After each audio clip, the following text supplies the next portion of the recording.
বিয়ের দিনক্ষণ তো ঠিক, এখন কিভাবে কি করবা সেটা কি চিন্তা করছো? আমার পক্ষে যতটুকু সম্ভব সেটা করব, তার বেশি তো আর করতে পারবো না। মেয়ের বিয়ে দিতে গেলে কিছু না কিছু তো দিতেই হবে, আর তুমি কিভাবে কি দিবা সেটা কি চিন্তা করছো? এইটা কেমন কথা বললা? তুমি আমার সুবিধা অসুবিধা বুঝবা না। বললাম তো আমার পক্ষে যতটুকু সম্ভব সেটা আমি দেবো, সেটা করব। করতে পারবো না মানে কি? আপুর বেলা তো ঠিকই পারছিলা।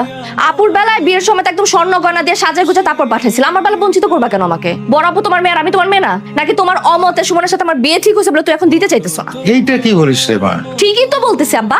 জ্ঞান হবার পর থেকে তোমার ভালো সময়টা দেখার সৌভাগ্য তো আমার হয় নাই। সব সময় আমি দেখছি আমার ক্ষেত্রে তোমার যত সব সমস্যা শুরু হয়ে যায়। নতুন বই চাইছি, বলছো আপুর পুরান বই দিয়ে পড়। স্কুল ড্রেসের ক্ষেত্রে তুমি সেম কাজ করছো। আপুর পুরান স্কুল ড্রেস পরে আমি স্কুল করছি। নতুন কোনো জিনিস পাইতে কেমন লাগে আব্বা আমি জানি না। নতুন কিছু কেমন দেখতে হয় সেটা পর্যন্ত আমি জানি না। অভাব আর দুঃখের গল্প শুনতে শুনতে সুখ জিনিসটা কেমন হয়, পৃথিবীতে সুখ জিনিসটা কেমন সেটাই তো আমি কখনো দেখি নাই আব্বা। আমি ভাবছিলাম কি জানো, বিদায়ের সব অন্তত বাবা তার মেয়েকে সুন্দর করে সাজিয়ে গুজে তারপর পাঠাবে। তুমি সেটা পর্যন্ত পারতেছো না। সামর্থ্য না থাকলে আমার বিয়েটা দিও না।